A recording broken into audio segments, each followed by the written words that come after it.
Hi hello ಎಲ್ರಿಗೂ ನಮಸ್ಕಾರ. ವಿಶ್ವವಾಣಿ ಟಿವಿಗೆ ಸ್ವಾಗತ. ನಾನು ಚಿದಾನಂದ್ ರುದ್ರಾಪುರ್ ಮಠ್.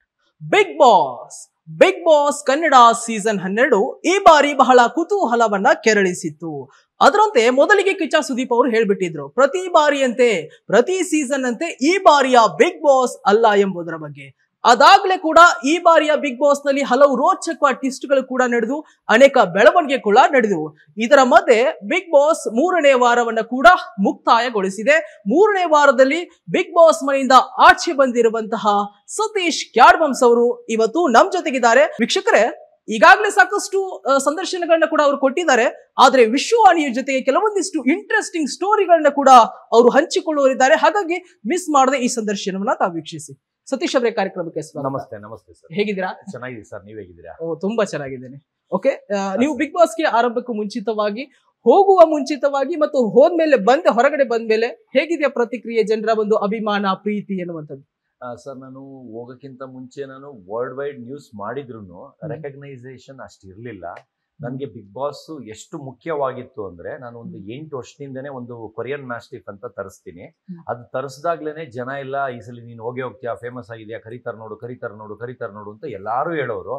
ನನಗೆ ಉಬ್ಬೋಗ್ತಿದ್ದೆ, ಈ ಸಲ ಹೋಗ್ತೀನಿ ಅಂತ ರೆಡಿಯಾಗಿ ಕೂತಿದ್ದೆ. ಎವ್ರಿ ಇಯರ್ ಒಂದೊಂದು ಡಾಗ್ ಲಾಂಚ್ ಮಾಡಿದಾಗ್ಲೂ ಹೆಸರಾಗ್ತಾ ಇದೆ ಕರೀತಾರೆ ಅಂತ. ಆದ್ರೆ ಕೊನೆಗೆ ಗೊತ್ತಾಯ್ತು, ಇದು ಹೆಸರು ಮಾಡಿದ್ರೆ ಕರಿಯಲ್ಲ, ಹೆಸರು ಹಾಳಾದ್ರೆ ಕರೀತಾರೆ ಅಂತ. ಆಮೇಲೆ ನಂದು ಇಡಿ ರೈಡ್ ಆಗುತ್ತೆ, ಆಮೇಲೆ ಇನ್ಯಾರೋ ಕೆಟ್ಟದಾಗ ಮಾತಾಡ್ತಾರೆ. ಅವ್ರಿಗೆ ಫಸ್ಟ್ ಧನ್ಯವಾದ ಹೇಳ್ತೀನಿ. ಇವತ್ತು ನಾನು ಬಿಗ್ ಬಾಸ್ ಅಲ್ಲಿ ಇದೀನಿ ಅಂದ್ರೆ ಕೆಟ್ಟದಾಗ ಮಾತಾಡಿರೋ ಚಾನಲ್ ಪ್ಲಸ್ ಇಡಿ ಅವರಿಂದನೇ ನಾನು ಬಿಗ್ ಬಾಸ್ ಒಳಗೆ ಹೋಗಕ್ಕೆ ಕಾರಣ ಆಗಿದ್ದು. ಕಾರಣ ಏನಂದ್ರೆ, ಒಳ್ಳೇದ್ ಬಂದ್ರೆ ಜನ ನೆನೆಸ್ಕೊಳ್ಳಲ್ಲ, ಕೆಟ್ಟದ್ ಬಂದ್ರೆ ತುಂಬಾ ಮಾತಾಡ್ತಾರೆ.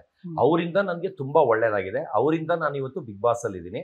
ಅಂದ್ರೆ ಬಿಗ್ ಬಾಸ್ ಹೋಗಕ್ ಹಿಂದಿನ ದಿವಸನೂ ನನಗೆ ಒಂದು ದೊಡ್ಡ ಫಂಕ್ಷನ್ ಇರುತ್ತೆ. 7 ಸ್ಟಾರ್ ಹೋಟೆಲ್ ಓಪನಿಂಗ್ ಸೆರೆಮನಿ ಆಂಧ್ರಲ್ಲಿ, ರಿಸಾರ್ಟ್, ಅದು ತುಂಬಾ ಒಂದು 100 ಎಕರೆಲ್ಲಿ ಮಾಡಿರ್ತಾರೆ. ಅದನ್ನ ನಾನು ಲಾಂಚ್ ಮಾಡಿ ವರ್ಲ್ಡ್ ನ್ಯೂಸ್ ಅಲ್ಲಿ ಆ ಜಾಗನ ಪ್ರಮೋಷನ್ ಮಾಡ್ಕೊಡ್ಬೇಕಾಗಿರುತ್ತೆ. ನಾನಲ್ಲಿ 100 ಕೋಟಿ ವರ್ತ್ ಡಾಗ್ ನ ಹೆಲಿಕಾಪ್ಟರ್ ತಗೊಂಡೋಗಿ ಲಾಂಚ್ ಮಾಡೋ ಪ್ಲಾನ್ಸ್ ಎಲ್ಲ ಆಗಿರುತ್ತೆ.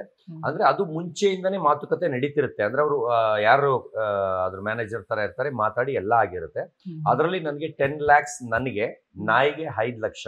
ಆಮೇಲೆ ಹೆಲಿಕಾಪ್ಟರ್ ಬಂದು 3 ದಿನ ಯೂಸ್ ಮಾಡ್ತಾ ಇದ್ವಿ. ಆದ್ರೆ ಹೆಲಿಕಾಪ್ಟರ್ ಕಂಪ್ನಿಯವರು ಅವ್ರಿಗೆ ಪ್ರಮೋಷನ್ ಆಗುತ್ತೆ ಅಂತ ನನಗೆ ಫ್ರೀ ಆಗಿ ಕೊಡ್ತಾ ಇದ್ರು. ಅದು ತಮಿಳ್ನಾಡಲ್ಲಿ ಏರೋಡನ್ ಅಂತ ಆ ಕಂಪ್ನಿಯವರು, ಅವ್ರಿಗೆ ಪ್ರಮೋಷನ್ ಬೇಕಾಗಿತ್ತು, ನನಗೆ ಫ್ರೀ ಆಗಿ ಹೆಲಿಕಾಪ್ಟರ್ ಬೇಕಾಗಿತ್ತು. ಆದ್ರೆ ನಾನು ಹೋಟೆಲ್ ಅವರು ಪೇ ಮಾಡಕ್ ರೆಡಿ ಇರೋದ್ರಿಂದ 48 lakhs ಅವರಿಂದ ನಾನು ಮಾತಾಡಿದ್ದಾರೆ. ಟೋಟಲ್ ಎಲ್ಲ ಒಂದು 65 lakhs ವರೆಗೂ ಪ್ಯಾಕೇಜ್ ಮಾತಾಡ್ಕೊಂಡು ಎಲ್ಲ ರೆಡಿ ಇತ್ತು.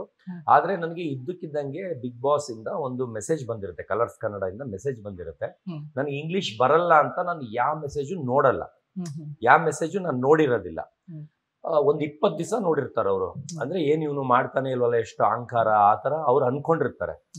ನನ್ನದು ವೀಕ್ನೆಸ್ ಅವ್ರಿಗೆ ಗೊತ್ತಿರಲ್ಲ. ನನಗೆ ಕನ್ನಡ ಮಾತ್ರ ಬರುತ್ತೆ, ಅದರಿಂದ ನಾನು ಯಾರ ಮೆಸೇಜ್ಗೂ ರಿಪ್ಲೈ ಮಾಡಲ್ಲ. ಈಗ ಹುಡುಗರಾಗಿರೋದು ಯಾರು ಮಾಡಿದ್ರು ನನ್ನ ಮೆಸೇಜ್ ನೋಡೇ ಇರಲ್ಲ. ಯಾಕಂದ್ರೆ ನಂದು ಇಮೇಲ್ ಅಲ್ಲಿ 94,000 ಮೆಸೇಜ್ ನೋಡಿಲ್ಲ. ಅಂದ್ರೆ ಅಲ್ಲೇ ರೆಡ್ ಕಲರ್ ಅಲ್ಲಿ ತೋರಿಸುತ್ತಲ್ಲ ಮೊಬೈಲ್ ಅಲ್ಲಿ, 94,000 ಮೆಸೇಜ್ ನೋಡಿಲ್ಲ. ಆದ್ರೆ ನನಗೆ ಓದಕ್ ಬರಲ್ಲ, ಏನಿಲ್ಲ. ಎಮರ್ಜೆನ್ಸಿ ಯಾರು ನೋಡು ಅಂತ ಕಳಿಸಿದಾಗ ಮಾತ್ರ ನಾನು ನೋಡೋದು.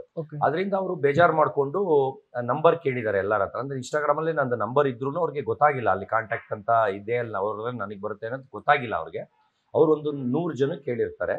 ಗೊತ್ತಿರೋರ್ಗೆ ನನ್ನ ಫೋಟೋಲಿ ಯಾರ್ಯಾರು ಇದ್ದಾರೆ ಇನ್ಸ್ಟಾಗ್ರಾಮ್ ಅಲ್ಲಿ ನೋಡಿ ಕೇಳಿದ್ರು, ಯಾರು ಗೊತ್ತಿದ್ರು ಕೊಟ್ಟಿರಲ್ಲ, ಹೊಟ್ಟೆ ಅವರಿಗೆ ಕೊಟ್ಟಿರಲ್ಲ. ಆದ್ರೆ ಚಿತ್ತಾರ ಶಿವಕುಮಾರ್ ಅವರು ನನ್ನ ನಂಬರ್ ಕೊಟ್ಟಿರ್ತಾರೆ. ಸರ್ ತಗೊಳ್ಳಿ ಸತೀಶ್ ಅವ್ರದ್ದು ಅಂತ ಕೊಟ್ಟಿರ್ತಾರೆ. ಆಮೇಲೆ ಅವ್ರ ಹತ್ರ ಇಸ್ಕೊಂಡೆ ಅಂತ ಕಾಲ್ ಮಾಡ್ತಾರೆ ನನಗೆ, ಕಲರ್ಸ್ ಕನ್ನಡ ಅವರು ಕಾಲ್ ಮಾಡ್ತಾರೆ. ಮಾಡ್ಬಿಟ್ಟು ಹೇಳ್ತಾರೆ, ಈ ತರ ನೀವು ಬಿಗ್ ಬಾಸ್ಗೆ ಸೆಲೆಕ್ಟ್ ಆಗಿದ್ದೀರಾ, ನಿಮ್ಗೆ ಇಂಟ್ರೆಸ್ಟ್ ಇದೆಯಾ ಅಂತ. ನಾನು ಫಸ್ಟ್ ನಂಬಲ್ಲ, ಯಾರೋ ಚೋಕು ಫ್ರಾಂಕ್ ಕಾಲ್ ಮಾಡ್ತಾ ಇದಾರೆ ಅನ್ಕೊಂಡು ಎಕ್ಸೈಟ್ ಆಗ್ಬಿಡುತ್ತೆ. ಯಾಕಂದ್ರೆ ನಂದು 8 ವರ್ಷದ ಆಸೆ. 8 ವರ್ಷದಿಂದ ನಾನು ತುಂಬಾ ಇಷ್ಟ ಬಿದ್ದು ಬಿಗ್ ಬಾಸ್ ಕಾಯ್ತಿದ್ದೆ. ಅದರಿಂದ ಯಾರೋ ಚೋಕ್ ಕೊಡ್ತಾ ಇದಾರೆ, ರೇಗಿಸ್ತಾ, ಫ್ರೆಂಡ್ಸ್ಗಳು ರೇಗ್ಸಕ್ಕೆ ಏನೇನೋ ಮಾಡ್ತಿರ್ತಾರೆ ತರ್ಲೆ ತರ. ಆ ತರ ಅನ್ಕೊಂಡೆ, ಸರಿ ಹೇಳಿ ಸರ್, ಯಾರು ನೀವು ಅಂತ ಕೇಳಿದೆ. ಅವಾಗ ಈ ತರ ವಿಷ್ಣು ಸರ್ ಅಂತ ಫಸ್ಟ್ ಕಾಲ್ ಬಂದಿದ್ದು ನನಗೆ. ಆಮೇಲೆ ಆಫೀಸಿಗೆ ಬರಕ್ಕಾಗತ್ತಾ ಅಂದ್ರು. ಅವಾಗ್ಲೂ ನಂಬ್ಲಿಲ್ಲ.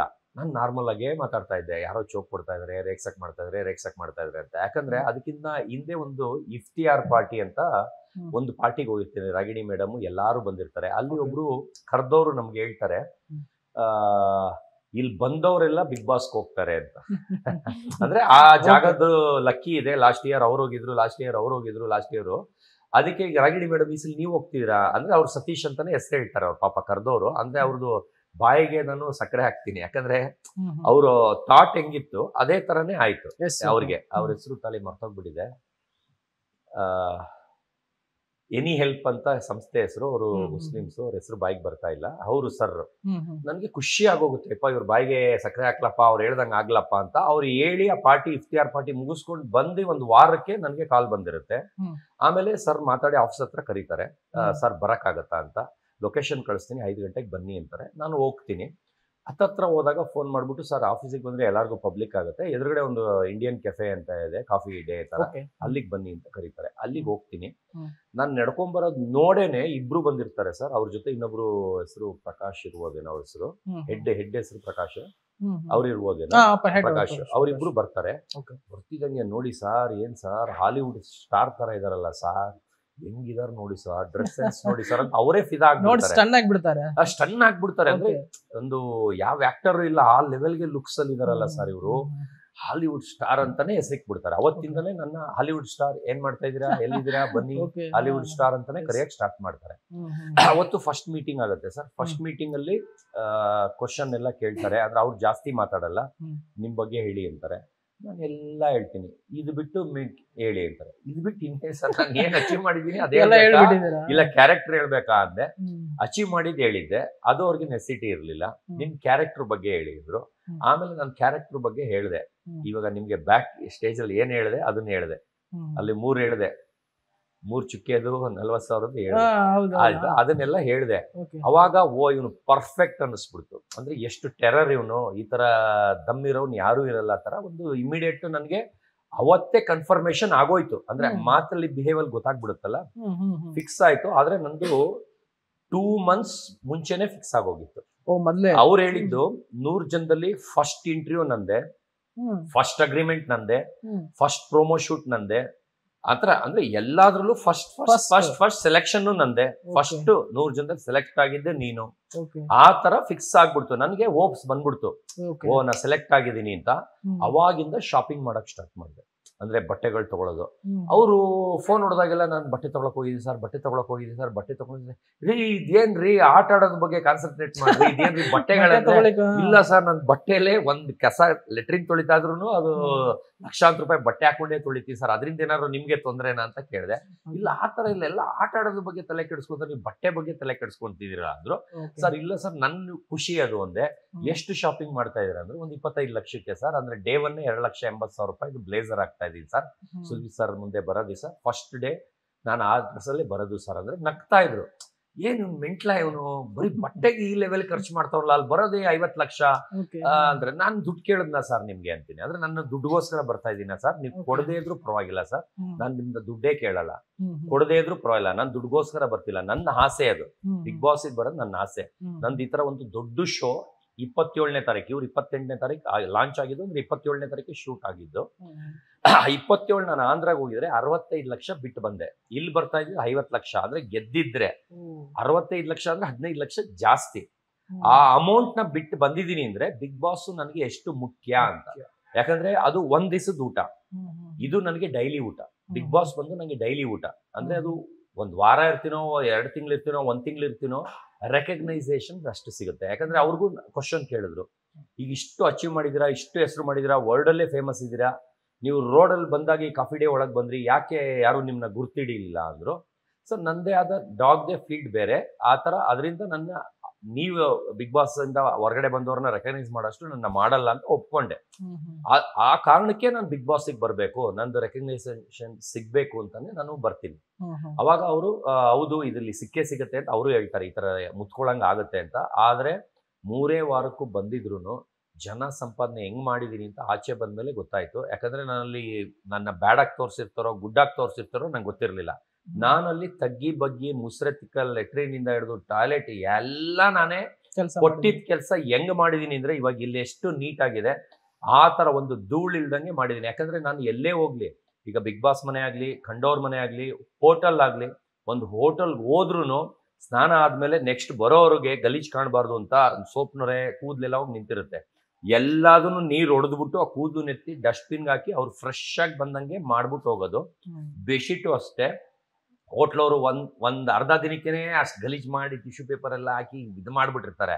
ನಾನು ಇವ್ರದ್ದು ಅಂತಲ್ಲ, ಎಲ್ಲೇ ಹೋದ್ರು, ಬೇರೆ ಹೋಟ್ಲಿಗೆ ಹೋದ್ರು ಅಷ್ಟೇ, ಒಂದೊಂದು ಎತ್ತಿ ಡಸ್ಟ್ಬಿನ್ಗೆ ಹಾಕೋದು, ಬೆಡ್ಶೀಟ್ನ ನೀಟಾಗಿ, ಅಂದ್ರೆ ಇವ್ರೇನ್ ಮಲ್ಗೆ ಇಲ್ವಾ ರಾತ್ರಿ ಎಲ್ಲ ಅನ್ಕೋಬೇಕು, ಆ ಲೆವೆಲ್ಗೆ ಕೈಯಲ್ಲಿ ಹಾಸಿದ್ಮೇಲೂ ಅದನ್ನ ಹಿಂಗೆ ಐರನ್ ತರ ಮಾಡ್ಬಿಡ್ತೀನಿ ಬೆಡ್ಶೀಟ್ನ. ಅಷ್ಟು ನೀಟ್ನೆಸ್ ಇಷ್ಟ. ಆದ್ರೆ ಹೈಜೀನಿಕ್ ಅಲ್ಲ. ಹೈಜೀನಿಕ್ ಅಂತ ಸ್ವಲ್ಪ ಜನ ಅಲ್ಲಿ ಒಳಗೆ ಮಾತಾಡಿದ್ರು. ಹೈಜೀನಿಕ್ ಮೀನಿಂಗ್ ಬೇರೆ, ನೀಟ್ನೆಸ್ ಬೇರೆ. ಹೈಜೀನಿಕ್ ಅಂದ್ರೆ ಕಂಗ್ಳು ತಿನ್ಮಲ್ದ್ರೆ ಕಾಯಿಲೆ ಬರುತ್ತೆ, ಅಯ್ಯೋ ಅದು ಕೆಳಗೆ ಬಿದ್ದಿತ್ತು ಅದು ತಿನ್ಬಾರ್ದು, ಎಂಜಿಲ್ ತಿನ್ಬಾರ್ದು, ಇದು ಹೈಜೀನಿಕ್. ಅವೆಲ್ಲ ಈ ಉಲ್ಟಾ. ನಾನು ನಿಮ್ ಎಂಜಿಲ್ ನೆಕ್ಬಿಟ್ಟು ಕೊಡಿ ತಿಂತೀನಿ, ಯಾಕಂದ್ರೆ ನಾನು ಫುಡ್ ವೇಸ್ಟ್ ಮಾಡಲ್ಲ. ಅಲ್ಲಿ ಒಳಗಡೆ ಮಟನ್ ಚಿಕನ್ ಯಾರೋ ಇಟ್ಬಿಟ್ಟು 3 ದಿವಸದಿಂದ ಒಣಗ್ದಂಗ ಆಗ್ಬಿಟ್ಟಿತ್ತು, ಐಸ್ ಬಿದ್ದು ಅದನ್ನ ಬಿಸಾಕಕ್ಕೆ ಇಟ್ಟಿದ್ರು. ಒಂದ್ ನಿಮಿಷ ಕೇಳಿದ್, ಕೆಟ್ಟಿಲ್ಲ, ಯಾರೋ ಕದ್ದಿ ಇಟ್ಕೊಂಡಿದ್ರು ತಿನ್ನೋದಕ್ಕೆ.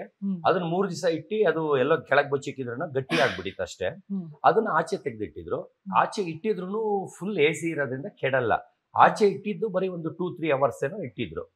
ನನ್ಗೆ ಹಿಂಗ್ ಓಡಾಡ್ತಾ ಕಣ್ಣಿಗೆ ಬಿತ್ತು. ಅಂದ್ರೆ ನಾನು ನಾನ್ ವೆಜ್ ಪ್ರಿಯ. ಅಂದ್ರೆ ನಾನ್ ವೆಜ್ ಅಂತಲ್ಲ, ವೆಜ್ಜು ವೇಸ್ಟ್ ಮಾಡಲ್ಲ, ಅನ್ನನೂ ವೇಸ್ಟ್ ಮಾಡಲ್ಲ, ಪಲಾವು ಸೀದೋಗಿರೋದು ವೇಸ್ಟ್ ಮಾಡಲ್ಲ. ಅದನ್ನ ಕೇಳ್ತೀನಿ ಎಲ್ಲಾರ್ಗು, ಯಾರ್ದಿದು ಅಂತ. ಇಲ್ಲ ಯಾರ್ದು ಇಲ್ಲ, ಬಿಸಾಕಕ್ಕೆ ಇಟ್ಟಿದೀವಿ ಅಂತಾರೆ. ನಾನ್ ಎಲ್ಲಾರ್ಗು ಕೇಳ್ತೀನಿ, ಯಾರಿಗಾರು ಬೇಕಾ ಬೇಕಾ ಬೇಕಾ ಬೇಕಾ ಅಂತ ಕೇಳ್ತೀನಿ. ಯಾರು ಬೇಡ ಅಂತಾರೆ. ನಾನು ಹೋಗ್ಬಿಟ್ಟು ಎತ್ಕೊಂಡು ತಿನ್ಬೋದಾ ಅಂತ ಕೇಳ್ಬಿಟ್ಟು ಎತ್ಕೊಂಡು ಓವನ್ ಅಲ್ಲಿ ಇಟ್ಕೊಂಡು ಬಿಸಿ ಮಾಡ್ಕೊಂಡು ತಿಂತಾ ಇದ್ರೆ ಆಡ್ಕೊಳ್ತಾರೆ.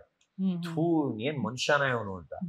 ನನಗೆ ಫುಡ್ ವೇಸ್ಟ್ ಮಾಡೋದು ಇಷ್ಟ ಇಲ್ಲ. ಕೆಟ್ಟೋಗಿಲ್ಲ, ಕೆಟ್ಟೋಗಿದ್ರೆ ನನಗೆ ಹೊಟ್ಟೆಗೆ ಲೂಸ್ ಮೋಷನ್ ಏನೋ ಪ್ರಾಬ್ಲಮ್ ಆಗ್ಬೇಕಿತ್ತು, ಇಲ್ಲ ಫುಡ್ ಪಾಯ್ಸನ್ ಆಗ್ಬೇಕಿತ್ತು.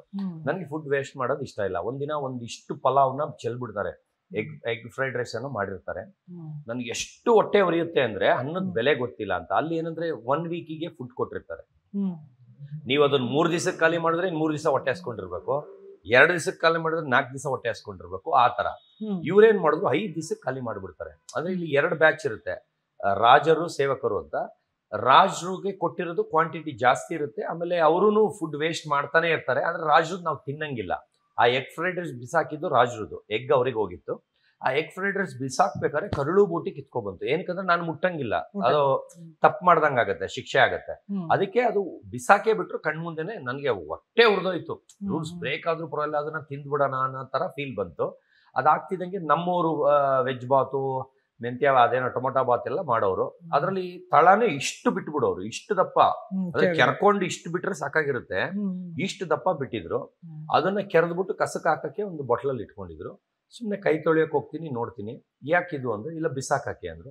ತಿರ್ಗಾ ಹಂಗೆ ಕೇಳ್ತೀನಿ, ಎಲ್ಲರಿಗೂ ಬೇಕಾ ಅಂತ. ಯಾರು ಬೇಡ ಅಂತಾರೆ. ಅದನ್ನ ತಿಂತಾ ಇದ್ರೆ ಅದಕ್ಕೂ ಆಡ್ಕೊಳ್ತಾರೆ. ಯಾಕಂದ್ರೆ ನನಗೆ ಫುಡ್ ವೇಸ್ಟ್ ಮಾಡೋದು ಇಷ್ಟ ಇಲ್ಲ. ಅಲ್ಲಿ ಹೆಂಗ್ ಮಾಡ್ತಾ ಇದ್ರು ಅಂದ್ರೆ 7 ದಿವಸದ ಊಟನ 5 ದಿವಸನೂ ಬರೆಸ್ತಾ ಇರ್ಲಿಲ್ಲ. ಅದ್ರ ಬೆಲೆ ಗೊತ್ತಿಲ್ಲ, ಇಷ್ಟಿಷ್ಟು ಮಾಡೋದು ಬಿಸಾಕೋದು. ಒಂದಿನ ಪೊಂಗಲ್ ಮಾಡಿದ್ರು ಸರ್, 3/4 ಕುಕ್ಕರ್ ಬಿಸಾಕಿದ್ರು ಸರ್, ವಾಸನೆ ಬರ್ತಿದ್ರು. 3/4 ಕುಕ್ಕರ್. ಇವ್ರು ಅದನ್ನೇ ತಲೆ ಉಪಯೋಗಿಸಿ ರಾತ್ರಿ ಫ್ರಿಜ್ಗೆ ಇಟ್ಟಿದ್ರೆ ಬೆಳಿಗ್ಗೆ ಅದು ಓವನ್ ಇತ್ತು, ಬಿಸಿ ಮಾಡಿ ಅದೇ ತಿಂಡಿಗೆ ಆಗ್ಬಿಟ್ಟಿರೋದು ಎಲ್ಲಾರ್ಗು. ಇವ್ರು ಏನ್ರೆ ಮಾಡ್ಬಿಟ್ಟು ಅಲ್ಲೇ ಇಟ್ಬಿಡೋದು, ಅದಕ್ಕೆ ಮುಚ್ಚೋದು ಇಲ್ಲ, ಏನು ಇಲ್ಲ. ಅಂದ್ರೆ ಒಂದು ಕೇವಲ ಕಂಡವ್ರ ಮನೆ, ಲಾಡ್ಜು, ಹೋಟೆಲ್, ಅಲ್ಲೇನಂದ್ರೆ ಟಿಶ್ಯೂ ಪೇಪರ್ ಬಿಸಾಕಿದ್ರು ಕೆಲಸದವನು ಬಂದು ಕ್ಲೀನ್ ಮಾಡ್ತಾನೆ, 5 ನಿಮಿಷ ಕ್ಲೀನ್ ಮಾಡೋ ಅಂದ್ರೆ. ಆ ಲೆಕ್ಕದಲ್ಲಿ ಗಲೀಜು. ಒಂದು ಟಾಯ್ಲೆಟ್ ಆಗ್ಲಿ ಇದಾಗ್ಲಿ ಅಲ್ಲೇ ಟಿಶ್ಯೂ ಒರೆಸಿ, ಅದು ಬ್ಲಡ್ ಅವ್ರ ಲೇಡೀಸ್ದು ಎಲ್ಲ ಹಂಗಂಗೆ. ಅಂದ್ರೆ ಒಂದು ಕಾಮನ್ ಸೆನ್ಸ್ ಇಲ್ಲ. ಅದು ಎತ್ತಿ ಒಂದು ಡಸ್ಟ್ಬಿನ್ ಅಲ್ಲಿ ಹಾಕ್ಬೇಕು ಅನ್ನೋದು ಇಲ್ಲ. ಅದನ್ನು ನಾನು ಕವರ್ ಹಾಕೊಂಡು ಎತ್ತಿ ಬಿಸಾಕಿದ್ದೀನಿ. ಇಂಟ್ರೆಸ್ಟಿಂಗ್ ಮತ್ತು ಇನ್ಫಾರ್ಮೇಟಿವ್ ವಿಡಿಯೋಗಳನ್ನ ಮಿಸ್ ಮಾಡ್ಕೋಬೇಡಿ. ಈಗಲೇ ಸಬ್ಸ್ಕ್ರೈಬ್ ಮಾಡಿ.